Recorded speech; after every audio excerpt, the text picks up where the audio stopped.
I still remember the sound of that phone notification, a soft chime that should have meant nothing. But that night, it felt like a gunshot. I was sitting on the edge of our bed, swollen feet propped on a pillow, one hand resting on my belly that moved with tiny kicks, 8 months pregnant, exhausted, and half asleep. The last thing I expected was to see a bank alert light up my screen. $72,000 withdrawn, it read. At first, I thought it was a mistake. My husband, Daniel, often moved money around for his projects, but this was our joint account. The one we'd built for the baby. The one he said was untouchable. The one protected, or so I believed, by the prenup he had promised was just a formality. I stared at the screen, my fingers trembling, my heart thudding so loud I could hear it echoing off the quiet walls. Then I heard the shower running. Daniel was humming, carefree, off-key, utterly calm. And that's when the first crack formed in the life I thought was safe. Back then, I thought I was living a predictable, peaceful life. Daniel and I had been married for 4 years. We met at a conference in Chicago. I was a marketing coordinator. He was the charming guest speaker who turned heads with every sentence. He had that easy confidence, the kind that made you believe he could handle anything. He made me laugh, made me feel seen. And when he proposed 2 years later, it felt like a movie moment. But there had been one small shadow over our happiness, the prenup. He brought it up over dinner one night, in that same soft, persuasive voice he used for everything serious. "It's just a formality. Babe," he said, reaching for my hand. "My dad insists on it. You know how he is with business stuff. It doesn't mean I don't trust you." I remember feeling a tiny sting, but he smiled, and that smile smoothed everything over. I told myself it was just paperwork, a document that would gather dust in some lawyer's drawer. I was wrong. Our life together looked beautiful from the outside. We lived in a small but cozy home in Atlanta, all pale wood, sunlight, and the smell of coffee in the mornings. Daniel liked things neat. I liked things warm, so our kitchen always had flowers. But the counters were spotless. We had routines that felt comforting. Sunday pancakes, movie nights on Wednesdays, late-night talks in bed about baby names and dreams for the future. He'd press his palm against my growing belly and whisper, "We're gonna give this kid everything we never had."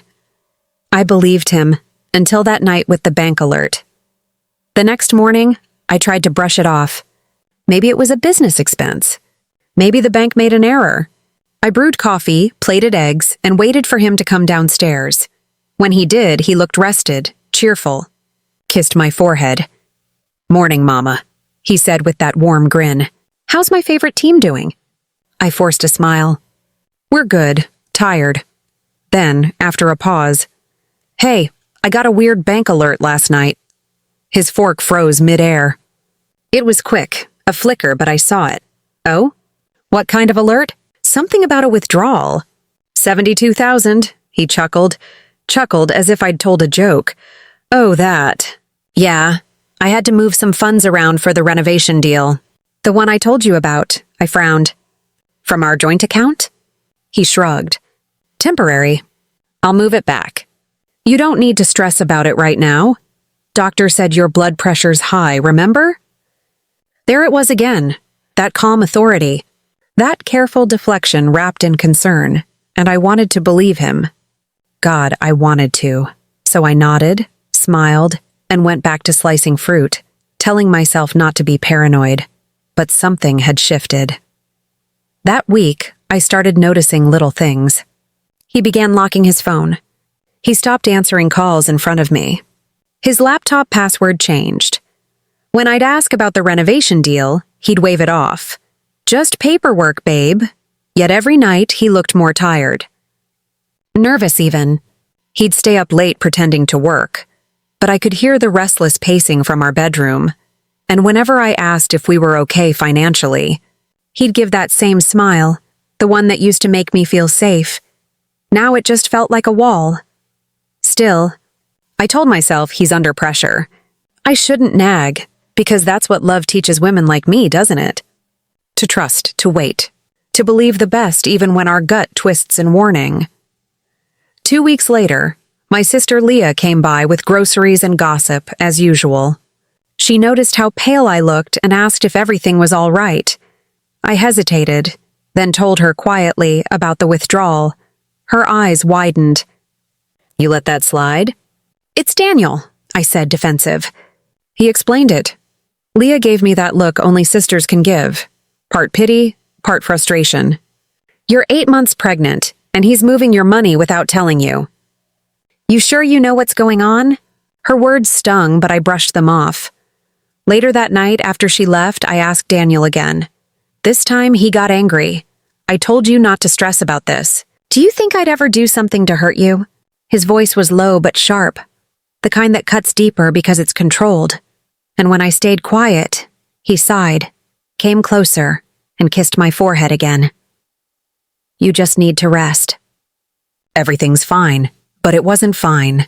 Because 3 days later, I checked the account again, and there was another withdrawal. This time, the balance read 0,000. My breath caught. My hands went cold. I sat there staring at the screen, listening to the faint hum of the refrigerator and the baby's tiny kicks beneath my skin. The man who swore he loved me, who promised our future was safe, had just drained everything. I didn't confront him right away. It's strange. When your world cracks, your first instinct isn't anger. It's disbelief.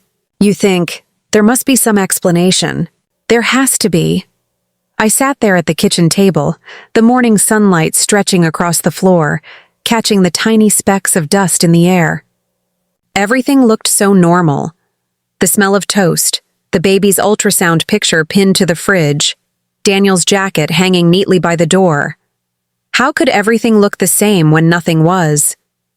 My hands shook as I called the bank. The representative confirmed the withdrawal. Not a system error. Not a temporary hold. The account had been fully liquidated.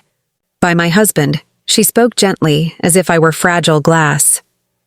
"Ma'am, the signature on the release form matches the joint account holders. I'm afraid it was a voluntary transfer." A transfer. Voluntary. The words echoed in my head, hollow and heavy. When Daniel came home that evening, he brought takeout, Thai food, my favorite. He kissed my cheek, asked about my day, and talked about how he might take a short work trip before the baby came. That's when something inside me finally cracked. "A trip?" I asked, my voice trembling. "With what money, Daniel? The account's empty." He froze, his hand halfway to his mouth with a spring roll. "You checked it again?" I did, and I called the bank. A long silence stretched between us, thick as fog. Then, in the calmest voice he could muster, he said, "You weren't supposed to do that." I stared at him, stunned. "What do you mean I wasn't supposed to? It's my money, too." He sighed, rubbed his temples. "Look, it's complicated, okay? You don't understand how business works. I had to move the funds to protect them. It's a liability issue." "Protect them from who, Daniel? From me?" That was the first time he couldn't meet my eyes. "Don't do this," he said quietly. "Not now. You're too close to your due date to get stressed. I'll fix everything, I promise." And he walked out of the room. Just like that. No apology, no explanation, no empathy. Only later would I realize what that sentence really meant. He wasn't trying to protect us. He was protecting himself. That night, I couldn't sleep. I kept staring at the ceiling, tracing cracks in the paint while the baby rolled inside me like it could sense my unease. By morning, I decided I couldn't just sit there anymore. I pulled out the prenup, that formality he'd sworn was meaningless, and started reading. For the first time, really reading, and my stomach dropped. The document didn't just protect his premarital assets. It limited my access to anything acquired during marriage. Even joint funds, if tied to his business, were considered his personal property. In other words, every dollar in that account legally belonged to him. It hit me like ice water. That warm, easy smile of his, the way he'd reassured me, the gentle tone whenever he said, "Trust me." It was all part of the performance. He'd planned this. I drove to my sister Leah's house that afternoon, my hospital bag in the trunk just in case. When she opened the door and saw my face, she didn't even ask, just pulled me inside. "Tell me," she said, her voice low. So I did. Every detail. When I finished, she paced the kitchen, her hand pressed to her forehead. He emptied it. "All? You're 8 months pregnant and he just— I don't even know why," I whispered. "He said something about business, but—" Leah shook her head. "No, this isn't business. This is betrayal." She offered to help me go through his records. "You still have access to his email?" I hesitated. I didn't want to be the kind of wife who snooped. But then again, I also didn't want to be the kind of fool who got blindsided again. So that night, while Daniel showered, I logged into the shared laptop. His email was open, and what I found there made my knees go weak. There were transactions, dozens of them, all routed to a new account under his name only. But that wasn't the worst part. There were messages from a woman. Her name was Mara. The first one I clicked was short. "Got the transfer. I'll book the tickets under my maiden name. Can't wait to start over." The second one hit harder. "I told you, she'll never see it coming. Once the baby's born, you'll be free. Just trust me." My breath came in short, sharp bursts. The edges of the screen blurred. He wasn't just taking the money. He was leaving. When he came out of the shower, towel draped over his shoulders, I was still sitting there, laptop open, tears running down my face. He stopped cold. "What are you doing?" I turned the screen toward him. "Who's Mara?" Silence. A long, endless silence that told me everything before he even opened his mouth. He closed his eyes, exhaled. "You weren't supposed to see that." My voice broke. "So that's it? You drain our account and run off with her? You don't understand." "No," I snapped, my voice louder than it had been in months. "You don't understand. I carried your child. I trusted you. I signed that stupid prenup because you said it was nothing." He stepped closer, but I pushed back. My hand landed on my belly instinctively, like a shield. "You said you'd take care of us, Daniel." His jaw tightened. And then, something inside him shifted. The charm dropped. His tone hardened, cold, almost cruel. "I did what I had to do. You wouldn't understand. You never did. You were just supposed to stay home, look pretty, raise the baby." The words cut through me like glass. That was when I realized I wasn't speaking to the man I married anymore. I was speaking to a stranger who'd been pretending to love me. When he stormed out that night, I didn't stop him. I just stood there in the dark, one hand on my belly, whispering softly to the life inside me. "I'll protect you. I promise." I didn't know how yet, but I meant it, because if Daniel thought I was too broken, too pregnant, too powerless to fight back, he was about to learn how wrong he was. The next morning, Daniel didn't come home. I didn't call him either. The house felt eerily quiet. Too still, too clean. I made tea just to hear the kettle whistle. The scent of chamomile filled the kitchen, but even that felt wrong, like a smell that belonged to another woman's life. For the first time, I really looked around. The framed wedding photo above the mantel, his arm around my waist, his smile warm and certain, now looked like a lie frozen in time. The rug we picked out together, the couch where we watched movies, the baby crib waiting in the next room. All of it was built on a foundation I never saw crumbling. I realized something then. If I was going to survive this, if my child was going to have any kind of future, I couldn't just cry and wait. I had to think. I had to act. The first call I made was to Leah. She didn't ask questions, just said, "I'll be there in 10. When she arrived, she brought a small notebook and a determined look that reminded me of our mother. "We're going to figure this out," she said. I nodded, though my voice was barely above a whisper. He took everything, Leah. I don't even know where to start. She pulled out a pen. Then we start with what you do know. So we wrote it all down. Every date, every transaction, every email. The more we pieced together, the more it became clear. Daniel had been planning this for months. He'd moved smaller sums first, disguised as business expenses. Then, just before I found out, he transferred the remaining balance, nearly our entire savings, into that private account. But here's the thing about people who think they're clever.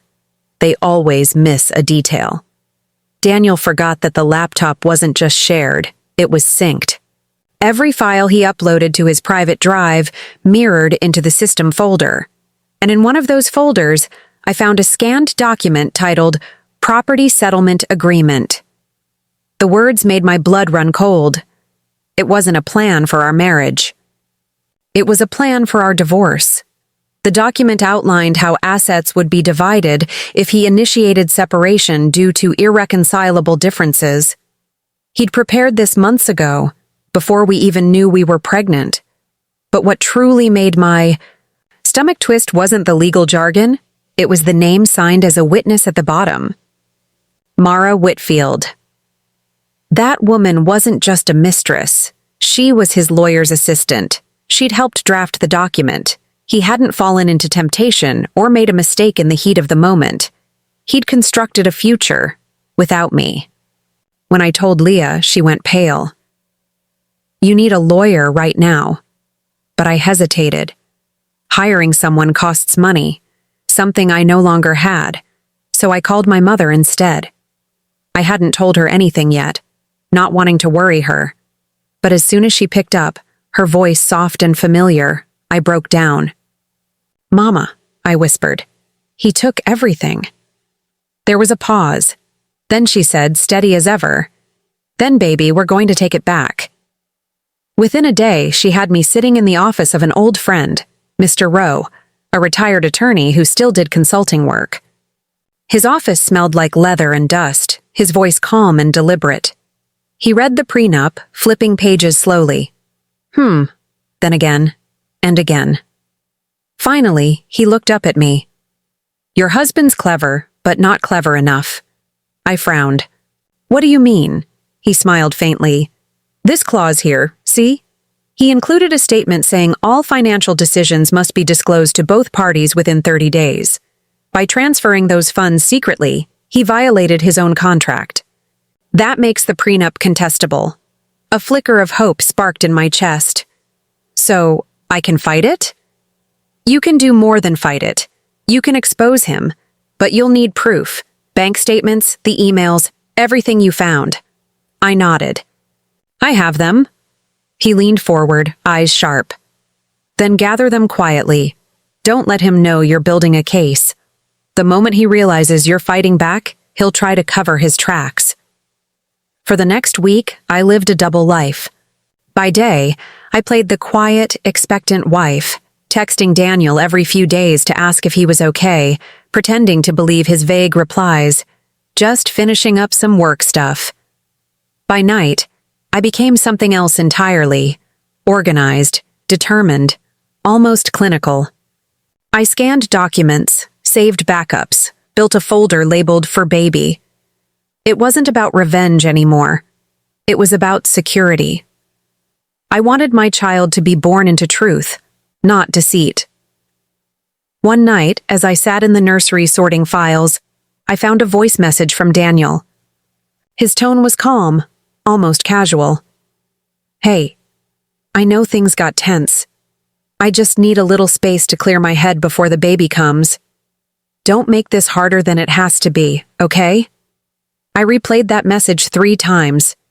Not because I missed him, but because I realized how carefully he chose those words. He wasn't worried about me, he was managing me. Leah called it gaslighting. I called it manipulation. Either way, it strengthened my resolve. 3 weeks later, I got a call from Mr. Rowe. We've filed a petition, he said. Once he's served, the court will freeze any disputed assets. It was the first time in months I felt like I could breathe. But fate has a strange sense of timing. Because that very night, Just as I was drifting off to sleep, my phone buzzed again. Daniel. I almost didn't answer. But something in me needed closure. Hello? He sounded different, softer, almost desperate. Please don't do this, he said. You don't know what's coming. My heart pounded. What do you mean? There was a pause. Then he whispered, They're investigating me. The money. It wasn't just ours.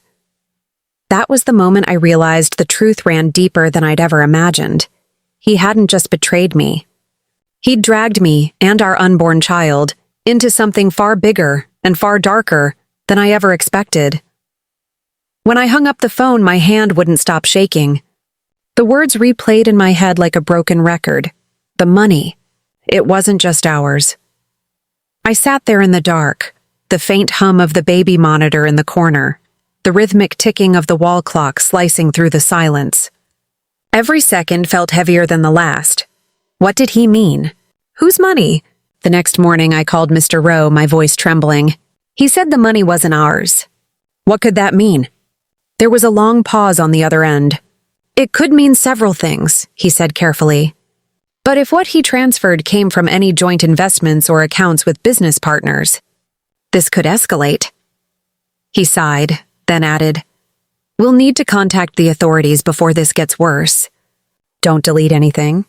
And Emma, his voice softened. Whatever happens next, remember, you didn't do anything wrong. That same afternoon, 2 men in plain suits came to my door. They flashed badges before I could even speak. Mrs. Carter? One asked. Yes? I'm Agent Lowell and this is Agent Simmons. We're investigating a financial misappropriation case involving your husband, Daniel Carter. We'd like to ask you a few questions. I felt my knees weaken. Come in. They sat in the living room, their notepads open. Voices measured and calm, Agent Lowell began. We have reason to believe Mr. Carter moved company funds into personal accounts, including one connected to you. Were you aware of any such activity? My mouth went dry. No, he told me those were our savings. Our future. Simmons scribbled something, his pen scratching fast. Did you sign any documents on his behalf? Only a few business forms he said were routine, I admitted. He told me it was part of refinancing a project. I trusted him. Lowell exchanged a glance with Simmons, then leaned forward. Mrs. Carter, those forms might have been used to authorize transfers. We'll need to take copies of your emails and digital records. My chest tightened. I could barely breathe. He'd forged my signature, or worse, used my trust as cover. Before they left, Lowell gave me a small card. If he contacts you again, call us immediately.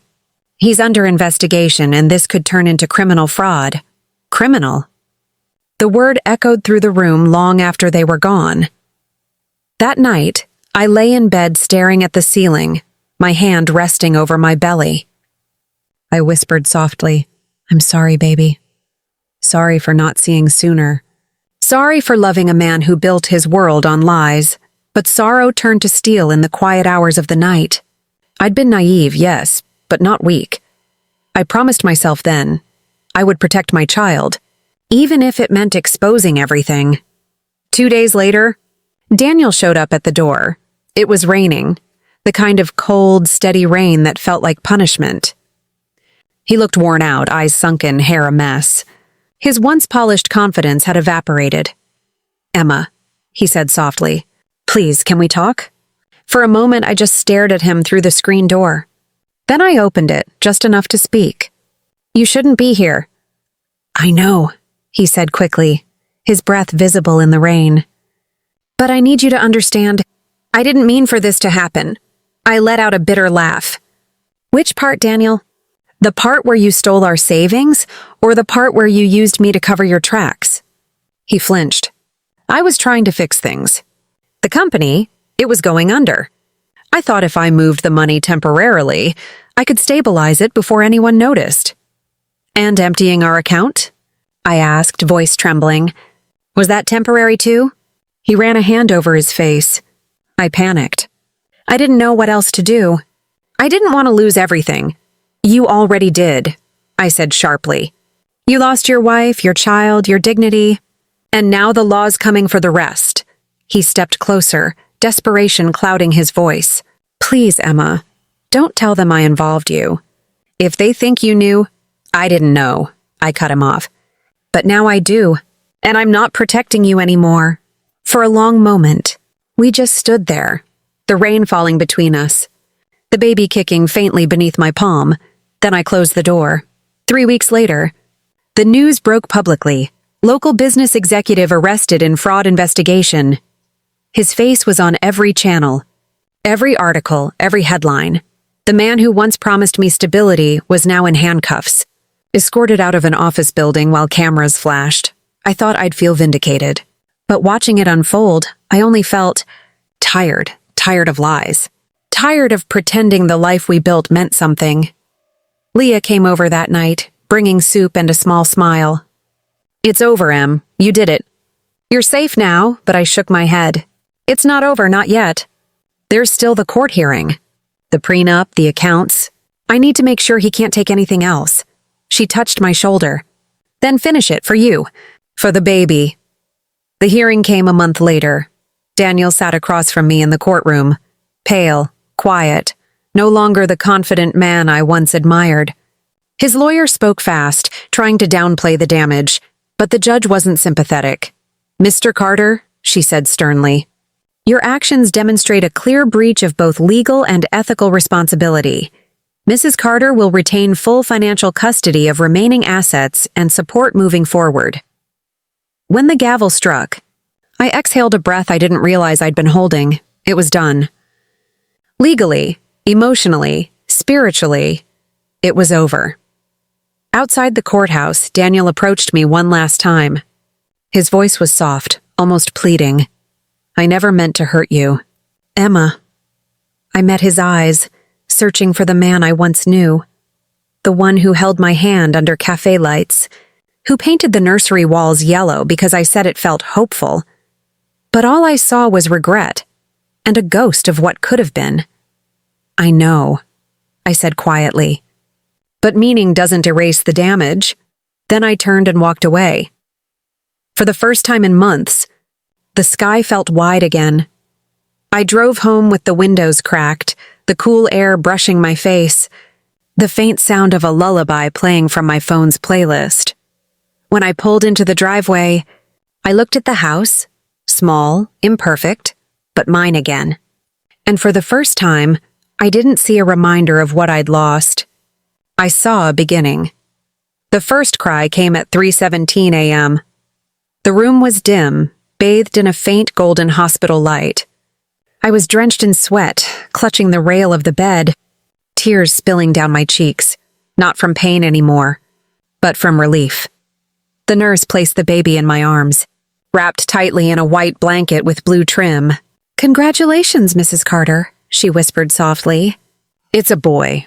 He was so small, so impossibly alive.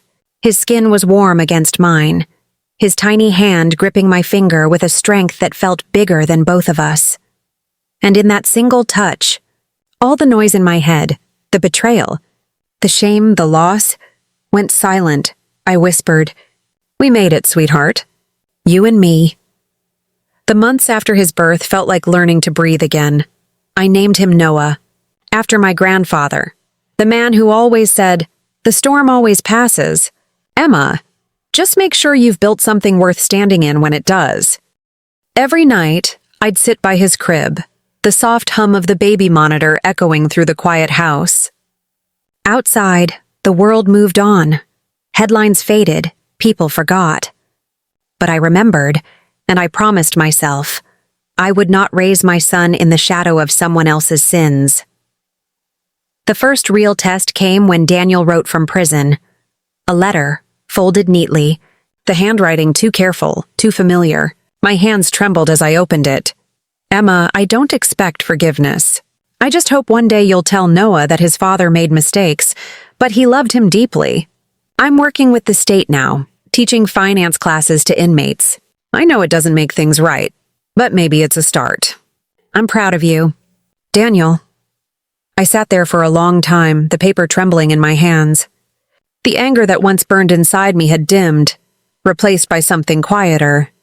Not forgiveness, not yet, but understanding, Maybe we both had to break to become who we were meant to be. A year later, I stood on the porch of a new house, smaller, humbler, painted a pale blue that reminded me of peace. Leah was helping me unpack while Noah babbled in his playpen. She smiled, holding up a framed photo of me pregnant in the old house. "Keep this?" I laughed softly. "No, let's start fresh." We watched the sunset, streaks of pink and gold stretching across the sky. For the first time in a long time, it didn't feel like an ending. It felt like a beginning. A few months later, I started a small business from home, financial literacy workshops for single mothers. I called it Rebalance. The irony wasn't lost on me. The first session, I stood before 6 women, each with their own story of trust, loss, or fear. I told them mine. Not the tabloid version, the real one. I learned that independence isn't about hating the people who failed you, I said, voice steady. It's about loving yourself enough to never hand over your power again. When I finished, they didn't clap. They just nodded, eyes shining. Because they understood that was enough. 2 years later, it was Noah's 2nd birthday. The yard was full of balloons, laughter, and frosting-smudged toddlers chasing bubbles. I stood at the edge of it all, holding a paper cup of lemonade, watching my son wobble across the grass, cheeks rosy, curls bouncing. Leah nudged me gently. "You did it, Em," I smiled. We did. For a moment, I looked up at the sky, soft and endless, and thought of Daniel. Wherever he was, I hoped he'd found some kind of peace too, because I finally had. That night, after everyone left, I tucked Noah into bed. He stirred, eyes half open, mumbling, "Mama? Yes, baby? Are we happy now?" Tears filled my eyes. I kissed his forehead. "Yeah, sweetheart. We are." I walked out onto the porch, the night air cool against my skin. The stars shimmered faintly, quiet witnesses to everything that had come and gone. I whispered to the darkness, maybe to myself, "You can survive a storm, but it's what you build after that decides who you become." Then I turned off the porch light, closed the door behind me, and smiled. I still remember the first night in my new apartment. The walls were bare. The air smelled faintly of fresh paint, and the only sound was the slow, rhythmic breathing of my newborn daughter beside me. I had a mattress on the floor, a secondhand crib from a neighbor, and $52 left in my bank account. But for the first time in months, I slept without fear. It wasn't peace yet, but it was freedom, fragile, trembling, but real. Those first weeks were survival in slow motion. Leah would cry in the middle of the night, her small hands clutching at the air, searching for warmth. I'd hum softly, my voice breaking halfway through lullabies I barely remembered from childhood. I'd warm her bottle on a single hot plate because the stove hadn't been fixed yet. Every sound, the heater clicking, the clock ticking, felt louder in that silence. Some mornings, I'd stare out the window while feeding her, watching the sun spill across the cracked parking lot, and whisper to myself, "You're still here. Emma, you're still standing." I took a job at a local accounting office 3 months later. Part-time at first, then full. The pay wasn't much, but the routine saved me. Numbers made sense when nothing else did. The rhythm of typing, the faint hum of the printer, the sound of papers shuffling, they grounded me in a world that had felt shattered. My coworkers were kind in quiet ways. One of them, a woman named Nora, would bring me coffee on Mondays and smile like she knew I hadn't slept. She was divorced too, older, wiser, softer in the way women become after walking through their own fires. One afternoon, she said something that stuck with me. Men like that think money gives them power, but peace. Peace is what they'll never afford. Months turned into a year. Leah started to laugh, real, belly-deep laughter that sounded like sunlight. Every giggle from her felt like a tiny victory, proof that love could still grow in the ruins. I learned to cook on that broken stove, to stretch a dollar until it screamed, to fix things I'd never touched before. Light switches, leaking faucets, my own spirit. Sometimes late at night, I'd sit by the window with Leah asleep in her crib and whisper letters to the woman I used to be. I forgive you for believing him, for staying too long, for breaking quietly. I wasn't angry anymore. Not at Daniel, not even at myself, just tired, but stronger. A year and a half after the divorce, I joined a local women's support group. It was in the basement of a church, where the coffee was always too weak and the chairs were too hard. But it felt like sanctuary. Every Thursday, a circle of women shared stories that were painfully familiar. Lies, betrayals, lost savings, broken homes, and yet beneath all the tears, there was laughter too. Soft, defiant laughter that said, "We survived." I started helping new members with budgeting, showing them how to track expenses, rebuild credit, and find their financial footing again. It was small, quiet work, but it mattered. Every woman who came in crying and left smiling reminded me that maybe, just maybe, my pain had a purpose. Then one day, almost 3 years after everything fell apart, I saw him again. It was in a cafe downtown. I'd just picked Leah up from preschool, and she was excitedly telling me about her paper crown when I heard that voice. Familiar, careful, rehearsed. Emma? I turned. Daniel was standing by the counter holding a to-go cup. He looked smaller somehow, not in size, but in presence. His hair had thinned, his shirt was wrinkled, and the confidence that used to fill the room now hung limp around him. For a moment, neither of us spoke. Then he smiled that old, practiced smile. "You look good," I nodded, steady but distant. "Thank you." He looked down at Leah, who was hiding behind my leg, clutching her little crown. "She's beautiful," he said softly. "She looks like you." There was a flicker in his eyes. Guilt, maybe. Regret. But not enough to erase the past. "I'm glad you're doing well," I said. My voice was calm even. "I hope you found what you were looking for." He opened his mouth, maybe to explain, maybe to apologize, but I didn't need to hear it. I'd already lived through every version of his words, so I smiled politely, shifted Leah onto my hip, and said, "Take care, Daniel." Then I walked away, not quickly, not dramatically, just steady, like a woman who finally knew her own worth. That night, after putting Leah to bed, I sat by the window again, the same way I had years ago, when my world had fallen apart. But this time the silence didn't hurt. It hummed with peace. I realized that the money he took had been the least of what I lost, and the least of what I gained back, because in losing him, I'd found myself again. And that, I thought, was the real inheritance. It wasn't long after that chance meeting in the cafe that I heard his name again. This time, not from him, but from the local news. I was washing dishes, humming softly while Leah colored at the kitchen table, when the TV in the background shifted to a breaking segment. Local businessman Daniel Cooper under investigation for financial misconduct involving client accounts. The rest of the sentence blurred into white noise.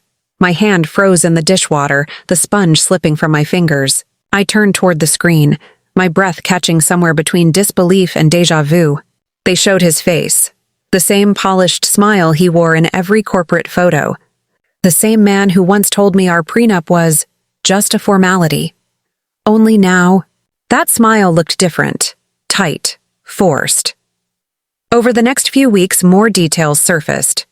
Daniel's company had been quietly funneling money through shell accounts, temporary transfers, the reporters called them, until one client, a retired couple, noticed their savings missing. An audit followed. Then an investigation. Then the downfall.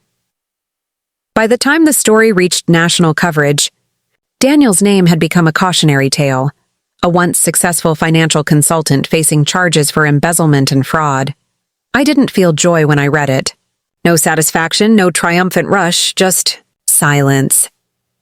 It was strange, seeing karma arrive not as fire and fury, but as quiet inevitability. One evening, Nora, my coworker and friend from the office, brought me a small newspaper clipping. She'd circled his name in red pen and written in the margin, "Peace, not pity." She didn't need to explain. We both understood what that meant. I kept that clipping folded in my journal, not as a trophy, but as a reminder. Truth always finds its way home. Leah was 5 when Daniel reached out again. A letter, handwritten. The envelope was plain, the handwriting familiar, neat, careful, the same way he used to sign birthday cards. I hesitated before opening it.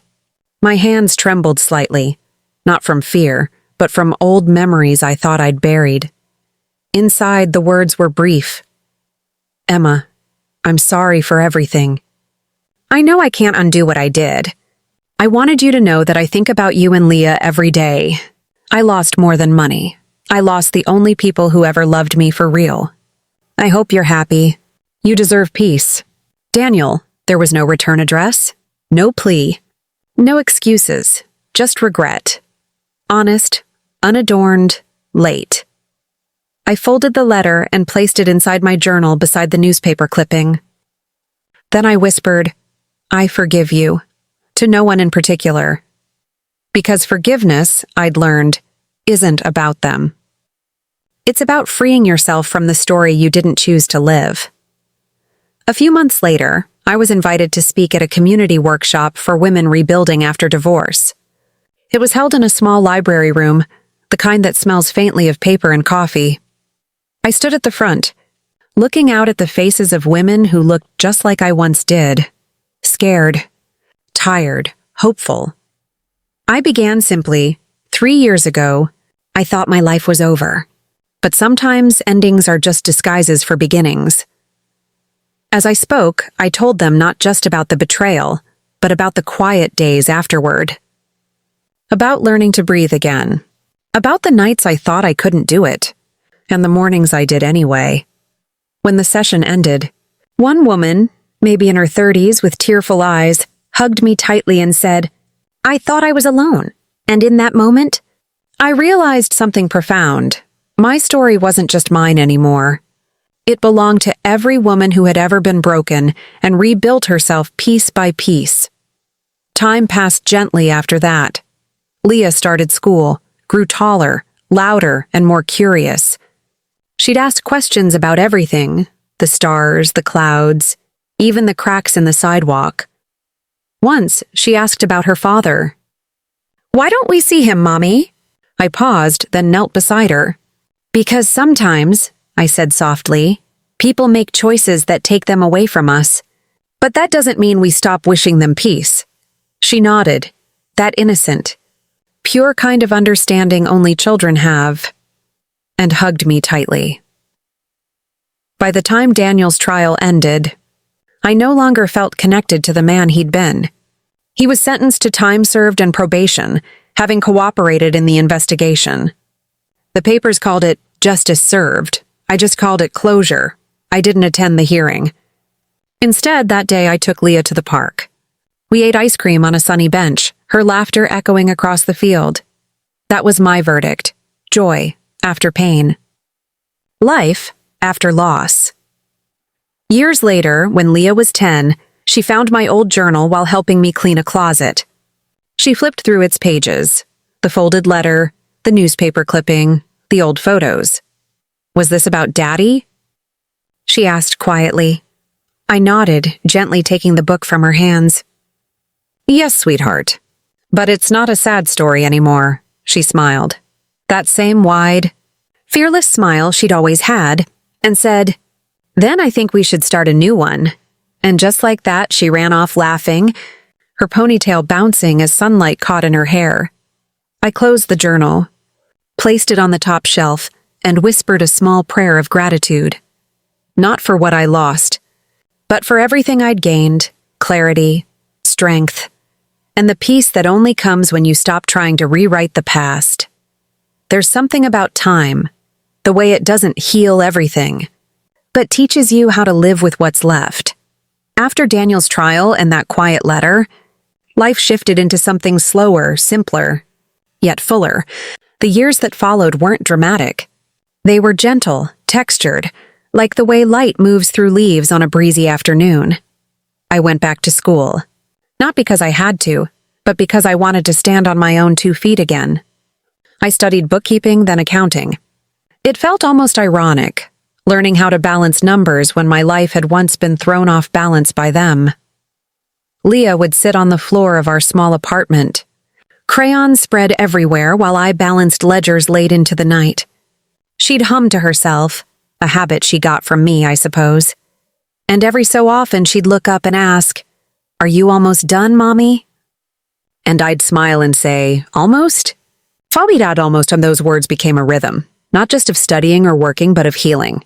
2 years later, I landed a steady job at a local nonprofit that helped single mothers manage finances and rebuild after divorce or loss.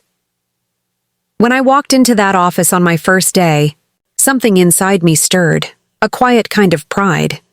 Not loud, not boastful, just steady. It felt like coming full circle, from being the woman who lost everything to becoming the woman who could teach others how not to. The women I met there were all carrying invisible wounds, just like I once had. Some cried when they saw their bank statements. Others couldn't even bear to look. I'd sit beside them, steady my tone, and say, "It's okay. You're not broken, just bruised, and bruises fade." Sometimes they'd smile through tears. Sometimes they'd just nod, but every time I'd see a flicker of something in their eyes.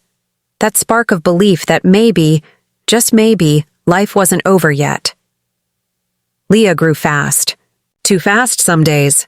She had Daniel's eyes, though softer, and my stubborn streak, though kinder. When she was 8, she started asking about her last name. "Why is mine different from yours?" she asked one morning, spooning cereal with the seriousness of a judge. I hesitated, then told her, "Because names tell stories, sweetheart. And some stories take time to finish." She blinked, thoughtful. "Can we make our own story?" That question hit deeper than she could have known. I smiled, brushed a crumb from her cheek, and said, "We already are."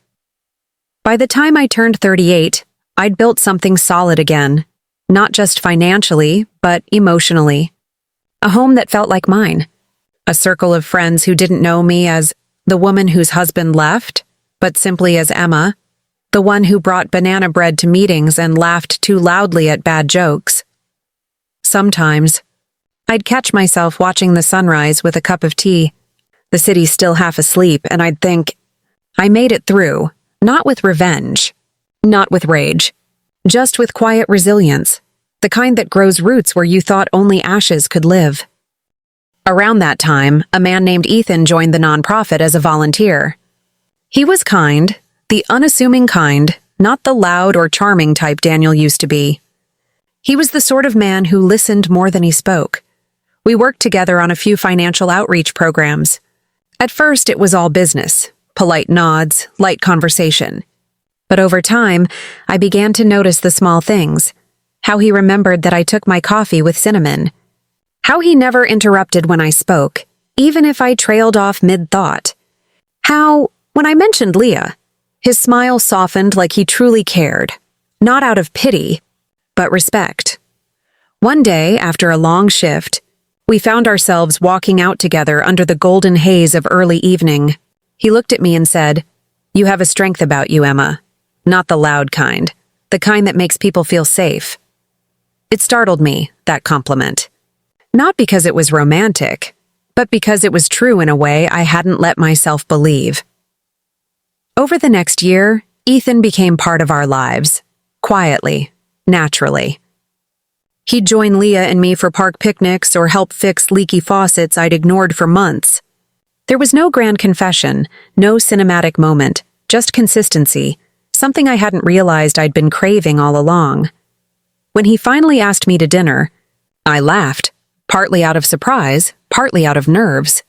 I told him I wasn't sure I was ready for that kind of thing. He smiled and said, "That's okay. I'll wait. Real things are worth waiting for." It took me 6 months to say yes, and when I finally did, it wasn't out of loneliness but peace. There's a photo of us. Leah took it one afternoon at the farmer's market. I'm holding a bag of apples, Ethan's hand brushing mine as we laugh at something silly. When I look at that photo now, I see something I never thought I'd see again. Ease, not perfection. Not a fairy tale, just two people standing side by side, both a little weathered, both a little wiser, both still choosing kindness despite everything life took. Sometimes at night, after Leah's asleep, I'll sit by the window with my old journal. The one with the folded letter from Daniel still tucked inside. I never threw it away. Not out of nostalgia, but gratitude. Because without that heartbreak, without the prenup, without the silence that followed, I wouldn't have found this version of myself. The one who no longer needs anyone's validation to feel whole. I once believed love meant giving someone everything. Trust, time, savings, self. Now I know love begins with giving yourself those things first. And that realization, quiet, humble, unshakable, was worth every tear it took to learn. By the time Leah turned 10, she started writing her own little stories. She'd sit at my desk, tongue poking out in concentration, and scribble fairy tales in her notebook. One evening, she looked up at me and said, "Mommy, in my story, the queen doesn't need a king to be happy. She just has her daughter and her friends and a garden." I smiled, tears stinging my eyes. "That sounds perfect, honey," because it did. It was our story, rewritten, reborn, and finally whole. It happened on an ordinary Tuesday, the kind you never expect to change anything. Leah was 13 now, tall and graceful in that awkward way kids are right before they bloom. I'd taken her to a small cafe after school, our usual ritual when grades came out. She'd aced her math exam and I promised her cake. We sat by the window, sunlight warming the wooden table, laughter spilling easily between us. Life felt steady. Then I heard a voice behind me, "Emma?" It was soft, familiar, and it froze me mid-breath. I turned slowly, and there he was, Daniel. For a moment, time folded in on itself. My brain struggled to connect the man in front of me with the ghost I'd buried years ago. He looked older, thinner, with lines etched deep into his face. His once proud posture was replaced by something quieter, humbler. His suit was wrinkled, his tie loosened, but it was his eyes that caught me. Those same ocean blue eyes that used to charm a room in seconds. They were different now. Not sharp, not confident, just tired. "Hi," he said. His voice cracked. "You look, well." I blinked, stunned at the absurdity of it. After all the things that had passed between us, that was the line he chose? I gave a polite nod. "I am." Leah was watching curiously. I reached over, touched her hand gently. "Sweetheart, why don't you go grab us another slice?" "Chocolate this time." She hesitated, sensing something, but nodded and walked to the counter. Daniel exhaled. "I wasn't sure you'd recognize me." "I did," I said quietly. A small silence stretched between us. Not tense, just heavy. The kind of silence filled with all the words that would never be said. He cleared his throat. I've been meaning to reach out. For years, actually. But I didn't know if I should." "You shouldn't have," I said softly.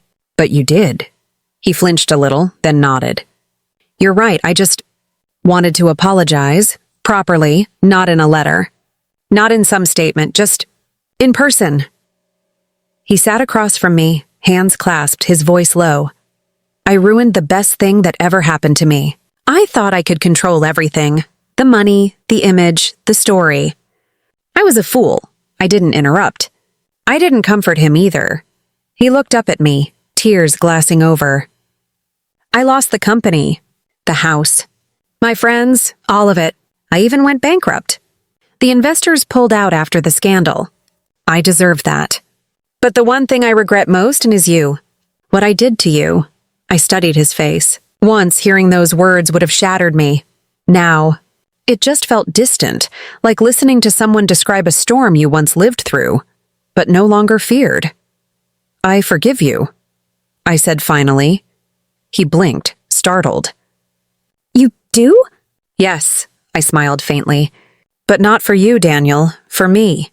I don't carry you anymore. That's my freedom. He nodded slowly, eyes red. I don't expect anything. I just wanted you to know I'm trying to be better. I run a small business now, consulting for others who lost everything. Funny, huh? Life has a way of humbling us, I said. He glanced toward Leah, who had returned and was watching us with quiet curiosity.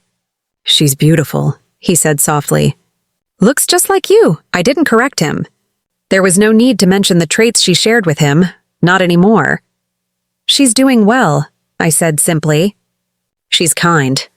And she's happy. That's all that matters, he smiled weakly. I'm glad. You did good, Emma. You always did. Then he stood. I won't take more of your time. He hesitated, almost as if waiting for me to say something else. Some invitation, some thread of the past. But there was nothing left to offer, so I nodded once and he walked out. No dramatic music, no tears, just the quiet sound of a door closing, this time for good. Leah sat back down, eyes wide. Mom, who was that? I took a deep breath. Someone I used to know. She tilted her head. You looked calm. Like really calm, I smiled. Because I am. Sometimes the hardest part isn't facing someone who hurt you. It's realizing they don't have power over you anymore. She nodded slowly, processing that. Then she grinned. So, can I eat your cake too? I laughed, the sound surprising even me. You better not. That night after Leah went to bed, I sat by the window again. The moonlight poured in soft and silver, and the air felt clean, light. For the first time in years, I took Daniel's letter out of the journal, the one I'd kept all that time. I unfolded it carefully, read the same lines I'd read countless times before. Then I whispered, "Thank you." Not because he deserved gratitude, but because in his breaking I found my becoming.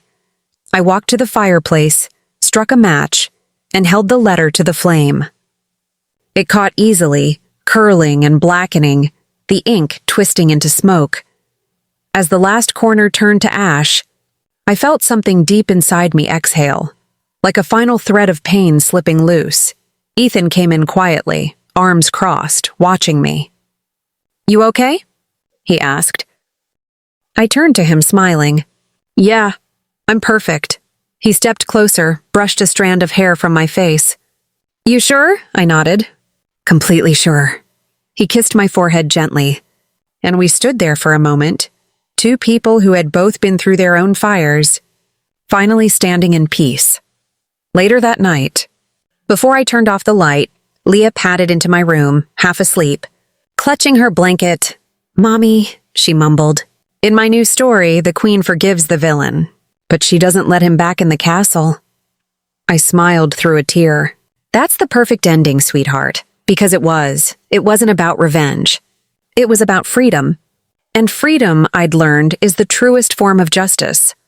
I've often thought about how people imagine healing.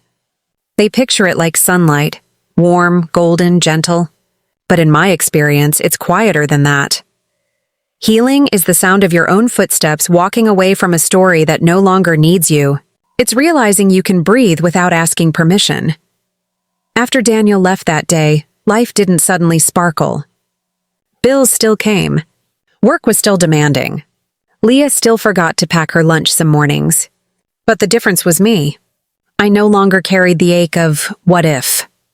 I stopped replaying the night he emptied our account. I stopped imagining how life could have been if he hadn't. Because the truth is, sometimes losing everything isn't punishment. It's preparation. People used to tell me, "Emma, you're so strong." But strength isn't what I wanted back then.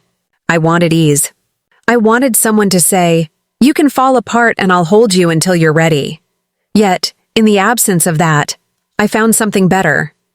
I learned how to fix a leaky faucet, how to file taxes, how to sit in silence without feeling lonely, how to laugh without guilt. And when Leah got older and asked, "Mom, do you ever miss him?" I didn't lie. I told her sometimes. But missing someone doesn't mean you want them back. Now, years later, when I drive past that old neighborhood, the one with the white house and the cherry tree he once promised we'd plant together, I don't feel pain anymore. Just gratitude. Because if Daniel hadn't broken me, I might never have rebuilt myself into someone this strong, this sure, this peaceful. I learned that trust is not a gift. It's a responsibility. And love? Love isn't about possession. It's about presence. When someone tells you, it's just a formality, listen closely. Because anything someone insists doesn't matter often matters the most. Last summer, Leah turned 16. She wanted to visit her grandparents, Daniel's parents, and I said yes. They'd never stopped sending cards or calling, even when everything fell apart. When she came back, she told me she'd seen her father again. He looks different, she said. I nodded. People do. Then she smiled, soft and understanding. He said you were the strongest person he ever knew. I smiled too, though I didn't answer. Because strength isn't about who praises you. It's about who you become when no one's watching. I often sit on the porch now, cup of tea in hand, watching Leah read under the oak tree. She's growing into a woman who knows her worth, one who will never sign something just because it's a formality. And that, to me, is the truest victory. When people ask how I survived betrayal, I tell them, you don't survive it by fighting harder. You survive it by stopping the fight, by choosing peace over proof and grace over anger. Because forgiveness isn't saying, what you did was okay. It's saying, I'm done carrying it. If you're listening to this right now, maybe you've been where I was. Maybe you've been told, it's not a big deal. Maybe someone made you question your own instincts, your own value. I want you to remember something. Silence can be dignity. Walking away can be strength. And peace. Peace is your loudest answer. So if you're standing in that storm, wondering how you'll rebuild, start small. Wash your favorite mug. Open the curtains. Take one deep breath. And remind yourself, you are still here. That's how I began. And look at me now. Still standing, still soft, still whole. Sometimes I think about that day in the lawyer's office. The first time Daniel handed me the prenup and said, it's just a formality. If I could go back, I wouldn't stop myself from signing. Because every signature, every tear, every betrayal led me right here. To freedom, to peace, to the woman I was always meant to be. So tell me, would you have forgiven him? Or would you have burned every bridge and never looked back? Let me know what your heart says.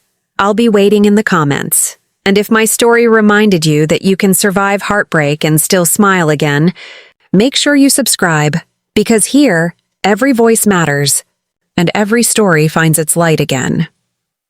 Would you like me to now format this full story into a YouTube narration-ready script, with pacing cues, pauses, and voice directions like the Auntie May Stories channel uses?